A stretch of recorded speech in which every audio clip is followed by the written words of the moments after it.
अपनी बहू को नहीं, बेटी को सुधारो माँ।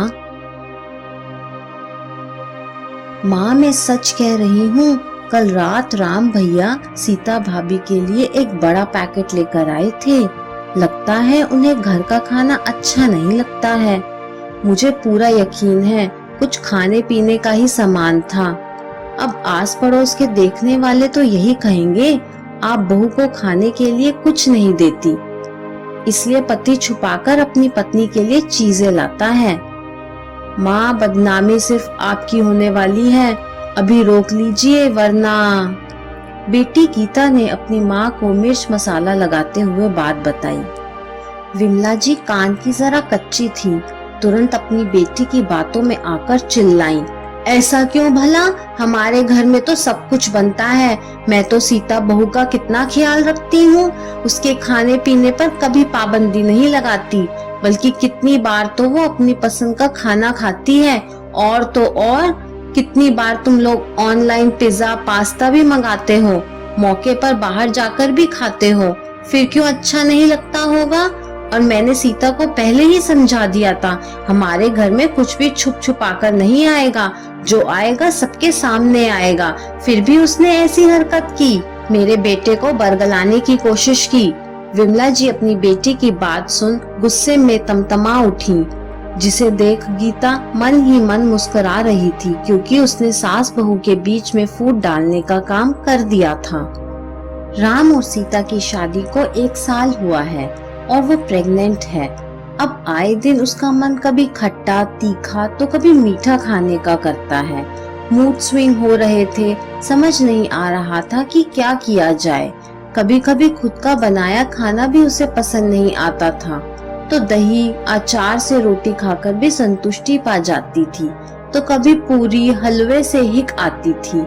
बस अपनी भाभी की इसी परेशानी का फायदा उठाकर गीता ने उसके खिलाफ अपनी माँ के कान भर दिए थे। कुछ दिन पहले गीता अपनी भाभी के कमरे में पहुंची।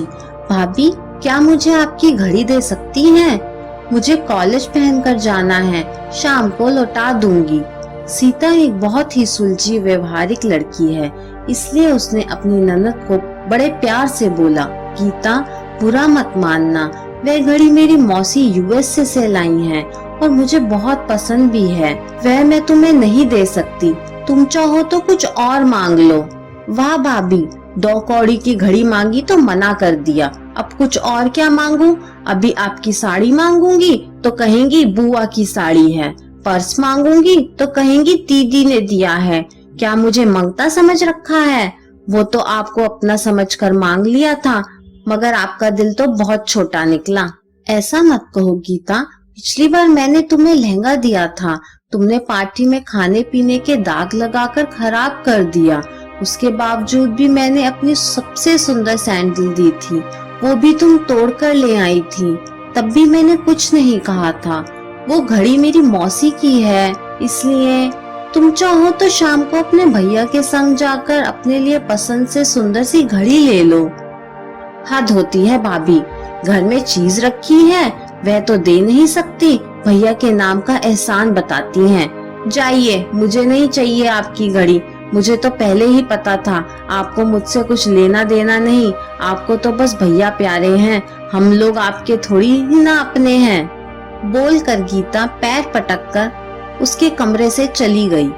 बस इसी बात से चिढ़कर उसने सीता से बदला लेना चाहा और अपनी माँ से डांट पड़वाने का प्लान बनाया, और उसने अपनी माँ को भड़का दिया ताकि सासू बहू के बीच में तू मैं हो जाए तो बड़ा मजा आए। गुस्से से विमला जी सीता के कमरे में पहुंची तो देखा एक डिब्बा पलंग के सिरहाने रखा हुआ था, जिसे देख उनका शक यकीन में बदल गया कि राम सीता के लिए कुछ छुपाकर खाने के लिए लाया था।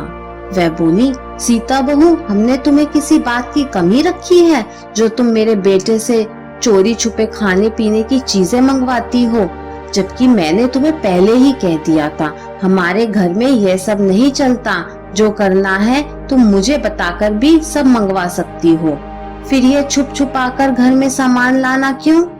अभी भी वक्त है, सुधर जाओ। सीता आज सुबह से ही सुस्त थी, अचानक से अपनी सासू माँ की बातें सुन हड़बड़ाते हुए बिस्तर से उठी और बोली, माँ जी आप क्या कह रही हैं? मुझे कुछ समझ में नहीं आ रहा। हाँ, तुम्हें क्यों समझ में आएगा? तुमने मेरे बेटे को गुलाम जो बना लिया है। अब तुम जैसे चाहोगी वैसे ही नाचेगा और इस घर में कल को 2 चूल्हे भी हो जाएंगे, क्योंकि तुम्हें हमारी रसोई का खाना पसंद नहीं आता, इसलिए चुगली कर अपने पति से छुपकर खाना मंगवाती हो। सही कहते हैं लोग, आजकल की लड़कियां सास ससुर के नियम कायदे में रहना नहीं चाहती, उनकी सेवा नहीं करना चाहती, बस उन्हें तो अपने पति प्यारा है। उसे कब्जे में करने के लिए साम दाम दंड भेद सभी लगा देती हैं और हो जाती हैं घर से अलग। विमला जी लगातार बोले जा रही थी। चिल्लाने की आवाज सुनकर ससुर प्रकाश जी कमरे में आए और बोले, ऐसा क्या हो गया जो तुम अपनी बहू की हालत जानते हुए भी उस पर चिल्ला रही हो? कोई बात है तो आहिस्ता भी बोल सकती हो। और अगर राम कुछ लाया भी है तो इसमें गलत क्या है? बहू का मन इन दिनों कुछ भी खाने का कर सकता है, इतना तो तुम समझो। नहीं जी, मैं कुछ नहीं समझूंगी, समझना इसे पड़ेगा। ये घर मेरा है और यहाँ इसकी मनमानी नहीं चलेगी। अरे ये कोई अकेली है जो बच्चे पैदा करने वाली है? मैंने भी 2 जने हैं, मगर ऐसी हरकतें नहीं की। किसी को पता नहीं था। अचानक राम बाथरूम से बाहर निकला और बोला, माँ सुधरने की जरूरत आपकी बहू को नहीं, बेटी को है। अचानक से अपने भाई को देख गीता घबरा गई। उसे लगा भाई घर पर नहीं है, तब तक भाभी की क्लास लगा ली जाए, मगर शायद अब उसकी क्लास लगने वाली थी। क्यों? गलती तो बहू की है, बेटी को क्यों कुछ बोलना? माँ आप तो जानती हैं, सीता को कभी भी एसिडिटी और अपच हो जाती है। कल रात को खाना खाने के बाद उसे उल्टियाँ हो गई, फिर भी वह चुपचाप सोने की कोशिश करने लगी। अचानक से बोली, कुछ मीठा मिल जाता तो मुंह का स्वाद ठीक हो जाता। मैंने सोचा आपको जगाकर आटे का हलवा बना लूं, पर देखा आप सो रही थी, इसलिए मैं खुद उसके लिए गाजर का हलवा बाजार से ले आया। और जब इसे खिलाने लगा तो कहने लगी, नहीं मम्मी जी को यह बिल्कुल पसंद नहीं आएगा कि मैं अकेले चुपचाप कुछ खाऊं। वे मेरे लिए कितना कुछ बनाती हैं, मेरा बहुत ध्यान रखती हैं, मैं उनका दिल नहीं दुखाऊंगी। आप ये हलवा रख दीजिए, कल सुबह हम सब मिलकर खाएंगे। मेरे लिए ठंडा दूध ला दीजिए, वह पी लूंगी। इसलिए वो बंद डब्बा ऐसे का ऐसे ही रखा है।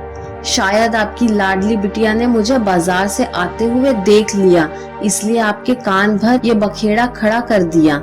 आप दोनों के बीच गलतफहमी फैलाकर अपनी भाभी को डांट पड़वाने की कोशिश कर रही थी, जो कि सरासर गलत है। पिछली बार भी आपको सम्मान न देने की बात पर कितना भड़काया था, तब भी आपने सीता को ना जाने क्या क्या सुनाया था। मैं बोलना चाहता था, मगर आपकी बहू ने मुझे चुप रहने के लिए बाध्य किया था। आज ऐसे ये घर में कर रही है, कल ससुराल में करेगी। सीता मुझे इसकी हर हरकत के बारे में बताती है, पर हम इसकी हर हरकत को नादानी समझकर माफ कर देते हैं।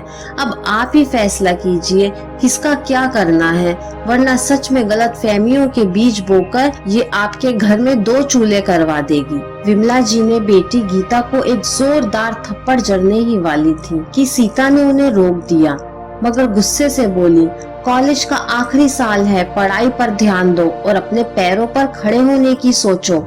ऐसे घर में कले मचाकर बुरी नंद बनने से अच्छा है एक अच्छा इंसान बनो।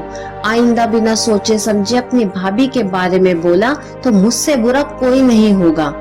गीता ने भी अपनी भाभी भैया से माफी मांगी और कहा, आगे से इस तरह की कोई गलती नहीं होगी। सीता ने उसके आंसू पोंछे और बोली, अगर तुम्हारा होने वाला भतीजा भतीजी अपनी बुआ को ऐसे रोते हुए देखेंगे तो रोतलू हो जाएंगे, इसलिए मुस्कुराओ और ये लो, मैंने तुम्हारे लिए एक अपनी घड़ी से भी सुंदर घड़ी मंगवाई है।